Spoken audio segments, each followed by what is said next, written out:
اور دوسری چیز جو جبرائیل تمنا کرتے ہیں اور خطاب ہے پیغمبر کا علی بن ابی طالب سے کہ اے علی تمنا کر رہا ہے جبرائیل کہ کاش میں اولاد آدم میں سے ہوتا. وہ دوسری صفت کیا ہے جس وجہ سے وہ تمنا کریں؟ وہ مجالسۃ العلماء، علماء کی ہمنشینی، علماء کی صحبت، علماء کے ساتھ بیٹھنا، علماء کی محفل میں بیٹھنا. یہ ایسی عظیم جو ہے عظمت اور اہمیت کی مالک ہے کہ جبرائیل تمنا کر رہا ہے کہ کاش میں اولاد آدم میں اور میں جا کر جو ہے علماء کی محفل اور صحبت میں بیٹھتا. صلوات پڑھے محمد والے.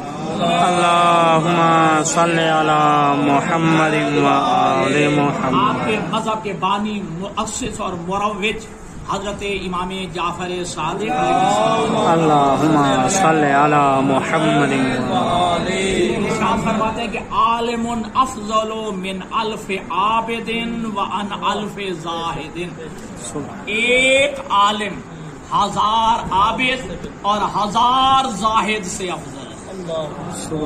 ایک عالم ہزار عابد اور ہزار زاہد سے افضل ہے. علماء اس کی تشریحات کرتے ہیں کہ یہ عالم ہی کی صحبت میں بیٹھ کے بندے کو حلال و حرام کا پتہ چلتا ہے، مطہرات و نجاسات کا پتہ چلتا ہے، واجبات اور محرمات کو پتہ چلتا ہے. ایک بندہ 1000 سال تک نماز پڑھتا رہے اور غلط وضو سے پڑھتا رہے.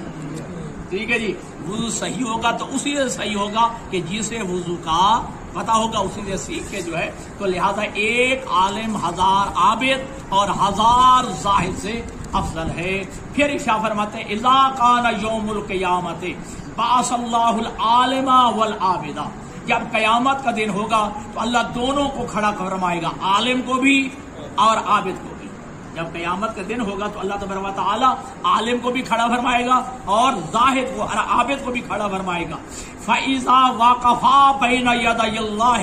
جب یہ دونوں اللہ کے دربار میں کھڑے ہوں گے، ادھر عالم کھڑا ہوگا اور ادھر عابد و زاہد کھڑا ہوگا. قِيلَ لِلْعَابِدِ. عابد کے لیے حکم ہوگا، عابد سے کہا جائے گا انطلق إِلَى الْجَنَّةِ. وہ جنت کا دروازہ کھڑا ہے، جاؤ جنت میں جاؤ. عابد کو کہا جائے گا، زاہد کو کہا جائے گا، عبادت گزار کو کہا جائے گا وہ جنت سامنے ہے، جنت کا دروازہ کھلا ہے تیرے لیے، لو جنت میں چلے جاؤ. لیکن وقیل للعالم، لیکن عالم سے ارشاد خدا بندی ہوگا کہ کیف ٹھہر جا تشف للناس بے حسن تعدیب قل علم. جس کو تو نے علم پڑھایا ہے اس کا ہاتھ پکڑ کے شفاعت کر کے لے. اللہم صلی علی محمد و آل. اپنے علم کے ذریعے جس کی تو نے تعدیب کی ہے، جس کی تربیت کی ہے، جس کی تعلیم و تعلم کا فریضہ انجام دیا ہے، اس کی تو شفاعت کر کے جو ہے ان کو جنت میں داخل کر دے. قال رسول اللہ صلی اللہ علیہ وآلہ وسلم. اللہ کے حبیب فرماتے ہیں حضرت ابو ذر غفاری سے، یا ابا ذر جلوس ساعۃ عند مذاکرۃ العلم خیر لک من عبادت سنۃ صیام نہارها و قیام لیلها. اے ابو ذر غفاری، ٹھیک ہے جی، جلوس و ساعت، ایک لمحہ، ایک ساتھ بیٹھنا عالم کے پاس، ان مذاکرۃ العلم، علمی محفل کی، علمی مذاکرے کے لیے عالم دین کے بیٹھنا، لیکن کتنا؟ ایک ساتھ، ایک لمحہ، ایک جو ہے لحظہ.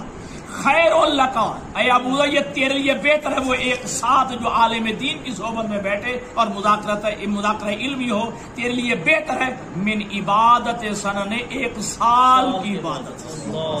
تیرے لیے یہ ایک لمحہ، ایک ساتھ بیٹھنا ایک عالم دین کے بعد علمی مذاکرہ کے لیے، علمی سوال و جواب کے لیے اور علم کے حصول کے لیے ایک ساتھ بیٹھنا تیرے لیے جو ہے اس ایک سال کی عبادت سے افضل ہے. اور وہ سال بھی کیسا ہو؟ صیام نہارہا و قیام لیلہا، کہ پورا سال جو ہے دن کو جو ہے تو روزہ رکھے، ساری رات کھڑے ہو کے عبادت خدا. لہذا علماء کی صحبت، دینی طلباء کی صحبت، علماء کی صحبت جو ہے بہرحال جو ہے اپنانی چاہیے.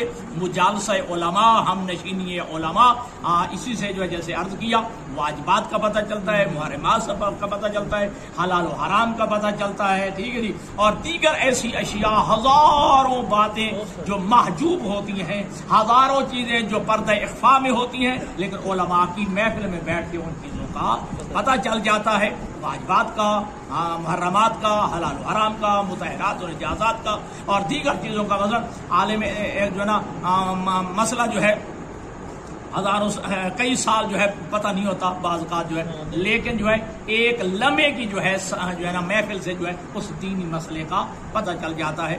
وضو کا مسئلہ ہو، غسل کا مسئلہ ہو، نماز کا مسئلہ ہو، استنجے کا مسئلہ ہو، طہارت کا مسئلہ ہو. اب جس طرح کے مسائل مثلا اب اس کے روزے کے مسائل چل رہے ہیں، ہزاروں مسائل ہیں کہ جو لکھے ہوتے ہیں بعض اوقات سمجھ نہیں آتے، وہ عالم دین اسے جو ہے سمجھا کے آسان اور سہل کر دیتا ہے.